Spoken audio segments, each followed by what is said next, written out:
Hello everyone, welcome back. I am Fer and this is Deciphering Phyrexian. I know it's been a while, but it's gonna be worth it because I think that there is good evidence to suspect that Phyrexian does work with a consonantal root system, as I mentioned in the previous video.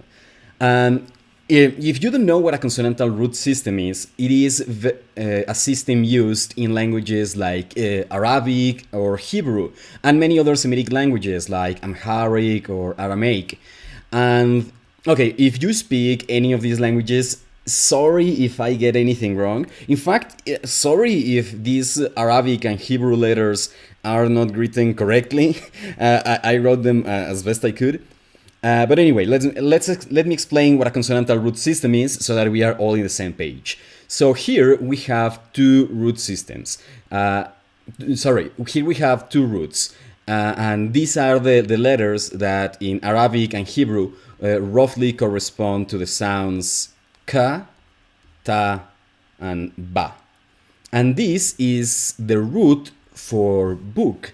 So everything related to writing or books in these languages has this root in it. So let me give you some examples. So for example, in Hebrew, kotev means writer, niktob means we write, katabnu means we wrote, and maktabat means library. Again, I'm sorry if my pronunciation is not correct, but you know what I mean. And you can see that in all of these cases, all of these examples are very different, right? They have different vowels. Sometimes the K and the T are together, sometimes they're not. Sometimes there are other consonants like the N. But you can see that the constant is that all of these words always have K, T, and B. And so what happens is that the languages that use consonantal root systems, they have the roots and they have the templates. And the templates tell you how to use the root to create different meanings, such as conjugating a verb, or creating nouns, such as writer or library. Of course, these systems are very complex, but let me give you just one example of how they work.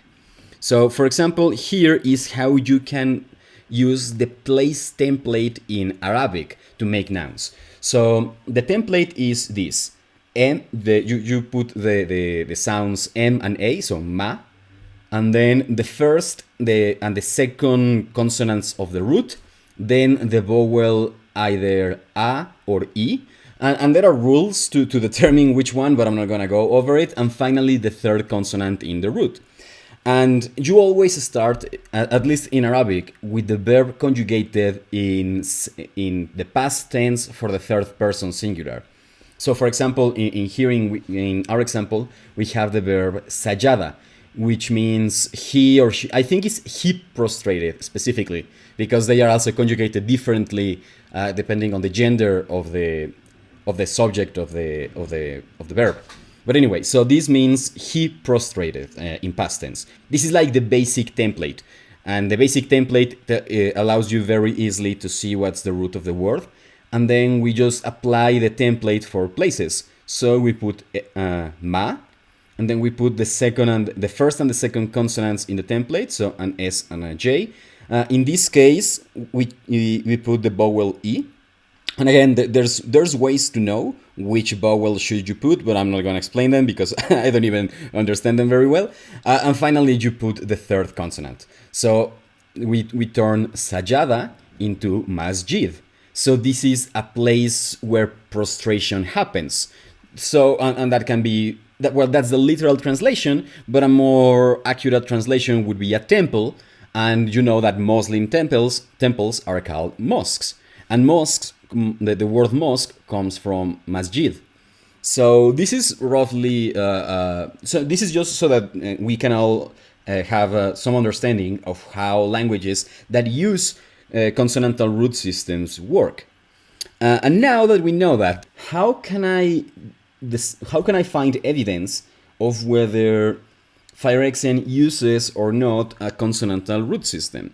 And I found, so I started looking for the same word used in different ways. So the same way that, for example, you see prostrated and place of prostration, you can look at these two examples, sajad, masjid, and you can tell that the same consonants are appearing. It's not all the information you need. You need, sorry, I don't know what happened there with that random line. But like the point is that finding these similarities between the consonants of related words is a good indication that a language uses a consonantal root system. So now let's go to the examples in Phyrexian that led me to conclude that Phyrexian does indeed use this system. And here it is. We are going to analyze this sentence and another one, and by the end I think you are going to agree that Phyrexian does indeed use a consonantal root system. Let's analyze this sentence word for word, but first let's look at the translation. We know that it means we will flay the false skin of this world to reveal the face of a new Phyrexia.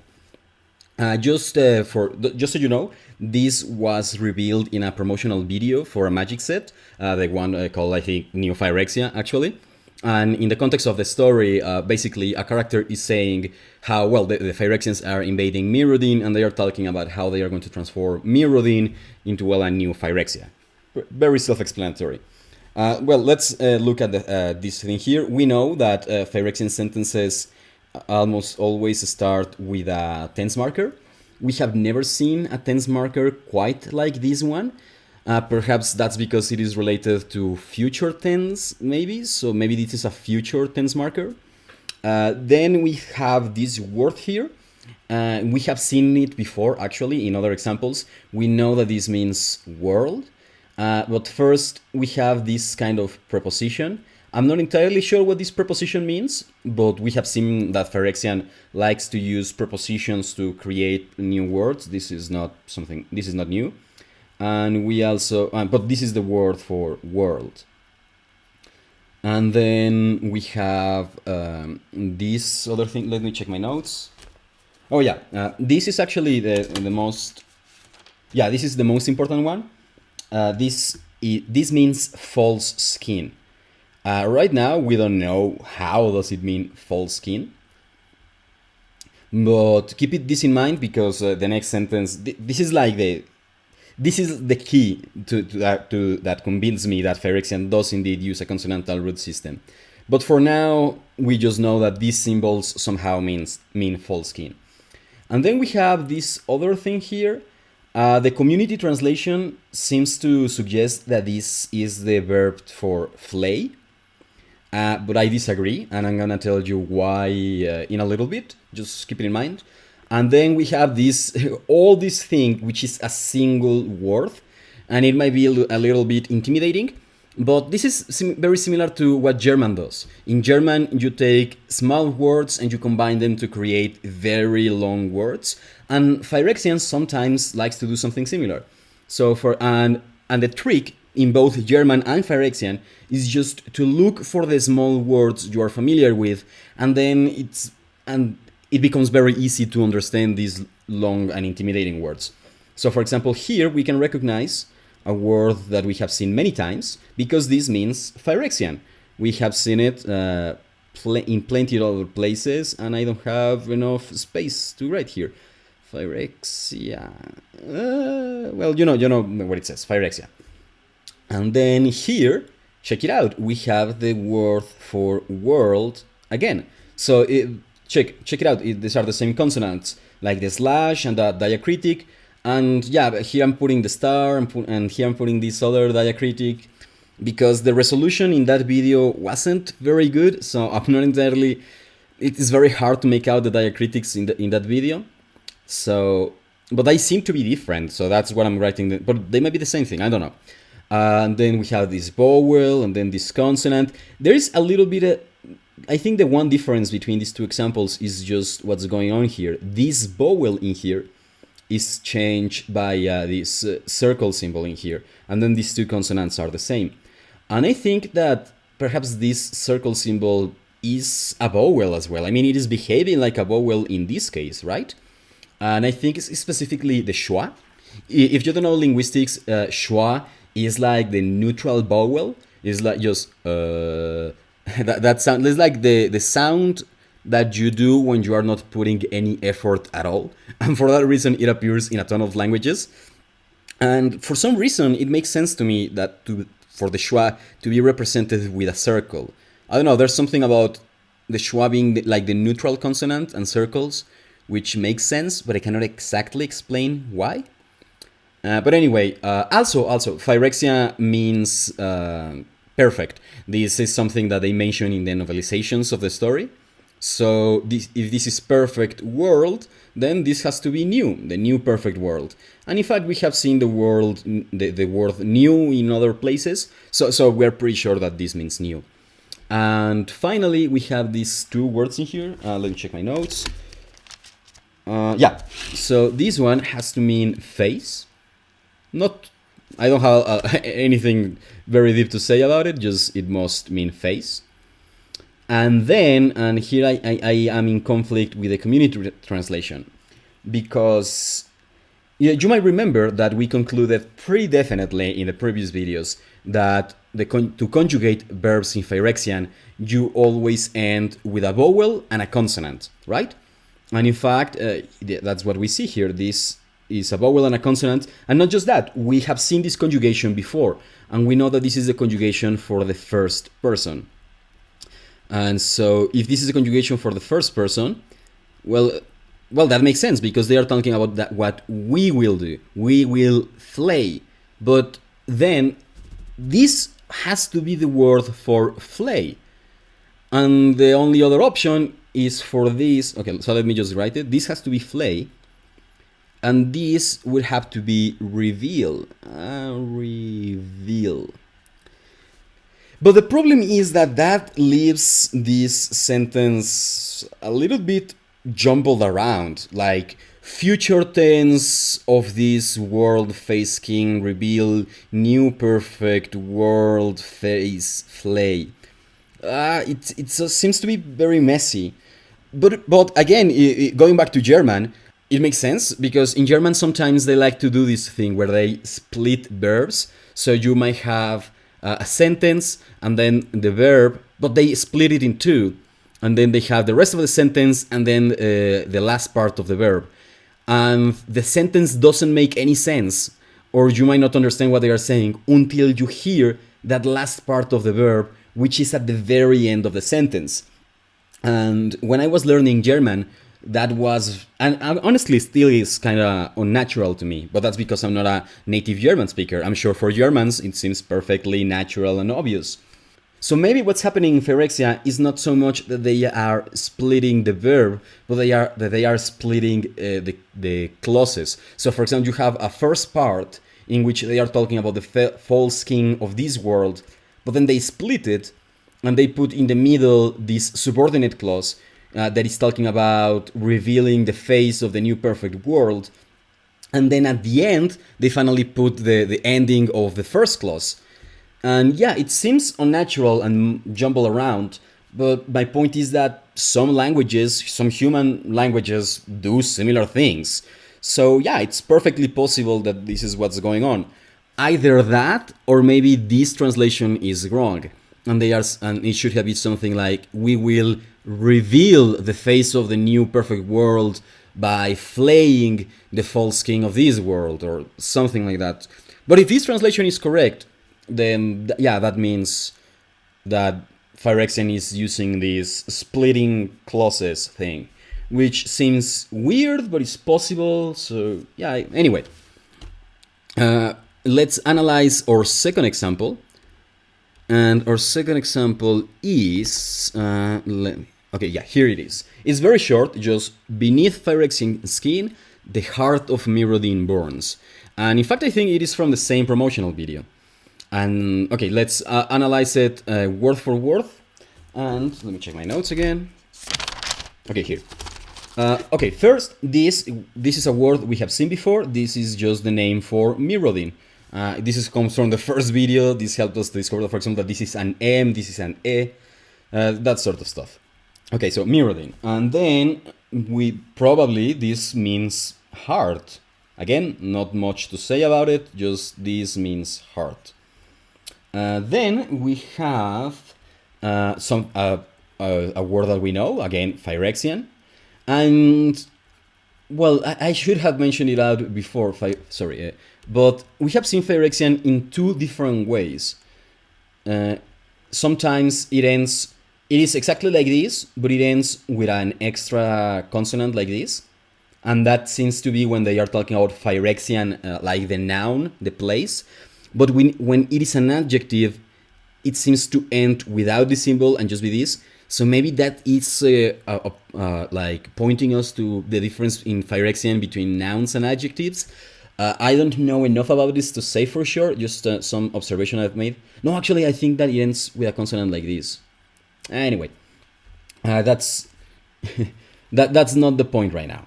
The point is that after Phyrexian, we have, actually this is the most important part, we know that this has to mean beneath skin. Beneath skin. Okay, we don't exactly know so far how does this mean beneath skin, but just make a note of that, we're gonna come back to that. And finally, we have something that ends with a verb conjugation. Now, this is a verb conjugation we have not seen before. Like, we have seen similar conjugations before, something like this. So, another one like this. But both of these were conjugations for the second person, singular. It doesn't look too much like the conjugations that we have seen for the third person, which is what we would expect here, because... But it's definitely a verb conjugation. Maybe there are many ways to conjugate for the third person in Phyrexian. I mean, that happens in Spanish. So yeah, I'm not sure what's going on here, but I'm pretty sure this is a verb conjugation. And so this has to be born. But not just that, because we have seen these three symbols before. And we concluded, I think it was in the video about boring clicks, where we analyzed the card for boring clicks, that this means something like on or over, like this is related to that meaning of place or something being on something else. And so I think that perhaps this means fire.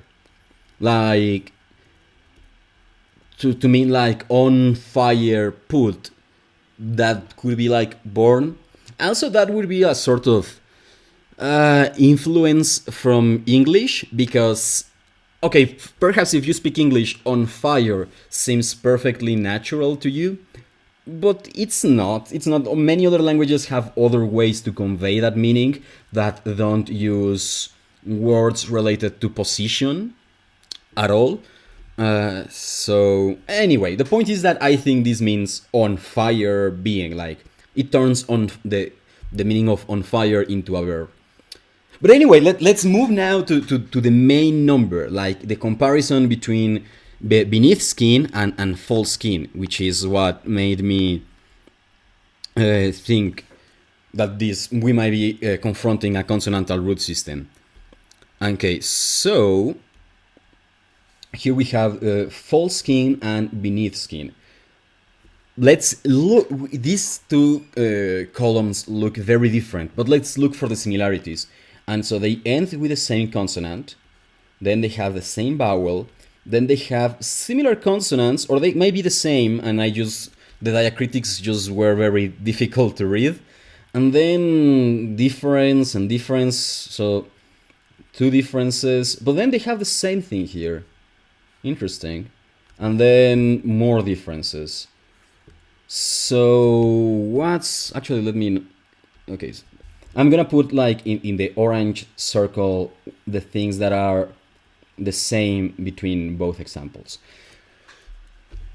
If it was just this, I would have concluded that maybe this was the root for skin and everything else on top was maybe the word for false and beneath. And that the fact that false and beneath share a letter is just a coincidence, right? Like this by itself doesn't suggest at all a consonantal root system. It just is telling us that Phyrexian uses, how do I say it, like a lot of agglutination, which we already knew. But then I saw a third example. It's very short, it's just one word, on skin. And check it out. Because we have seen these two letters before. We know that this is the negative marker. This says that something is the opposite, like on or im in English. And then look, we have a consonant, which is the same consonant as in these two. Then we have another consonant, which is the same as in these other two. And then we have a third consonant, which is this other thing. And so remember or masjid, let me write it here, or sajada and masjid example. Maybe what's going on here is that these, like this and these symbols, let me put them like in a square to like make them look a little bit different. Maybe what's going on is that these things and these vowels are just parts of the template about position, about maybe it has a template about falsehood. It would be weird, but I can totally believe a language having something like that. And then, similar to how, like in masjid, yeah, they change the vowel. Yeah, they here they put a vowel and they put something at the beginning. So yeah, I think that this is the triconsonantal root for skin in Phyrexian.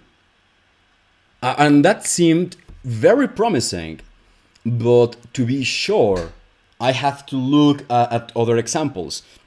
And so I started looking for many other words that we have seen before in other examples. And then we always see them with a few differences. But I told to myself, okay, I'm going to ignore the prepositions that I know, like in this case, the on, or like the negation.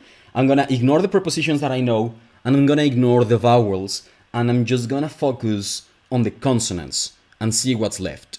And this is gonna blow your minds. Check it out. For creature, these are the consonants that are like the constant in all the instances we have seen of the word creature. These three consonants here are the constant every time we see something like, fast or hurry. We are not sure. Some people in the community think this means fast. I say it means hurry. But whatever it is, every time we see it, we see these three consonants. Whenever we see opponent or player or you or whatever, we see these three consonants. For the word put, again, we see these three consonants. For the word world, we see four consonants. Maybe this one is... Remember what I mentioned, that Phyrexian sometimes has an extra consonant when it is a noun, and it doesn't have it when it's an adjective. But it could be part of the root. Because, yeah, I mean, all of these are three consonants, which is really cool. Like, this is what sold me on the idea. Three consonants every time in all of these examples. It cannot be a coincidence. And in this case, we have four consonants, but it would be unheard of. For example, Coptic, which was the language spoken in Egypt before people switched to Arabic. Coptic used to have 3 and 5 consonantal roots, and I think it even had 4. Okay, I'm not entirely sure. But the point is that Coptic had roots that had different number of consonants, not only 3, although 3 was the most common. Maybe I could change my mind if I see more evidence, but right now my conviction lies with Phyrexian having a consonantal root system. But yeah, this is really good, and most of all, this can help us understand better the grammar of Phyrexian. We cannot just identify the roots, we can also identify the templates, and maybe we can discover that words that we thought were just a single thing were actually a root, or I don't know.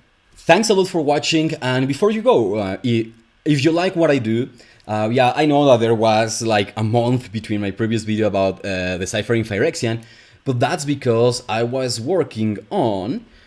first I made a Patreon. If you want to support me there are 8 videos I uploaded there that you can only watch if you are a Patreon. Now, there are short videos where I think they are very interesting. If you like my videos, if you find them interesting, you might find interesting those videos as well. And they are shorter than my other videos, but hey, there are 8 of them. And I'm gonna keep making more. And And in fact, right now, if you want to see how these videos are before joining my Patreon, you can check this one, To Mock a Killingbird. It is about how bad translations, I don't want to say ruined, but seriously affected my initial enjoyment of the book, To Kill a Mockingbird.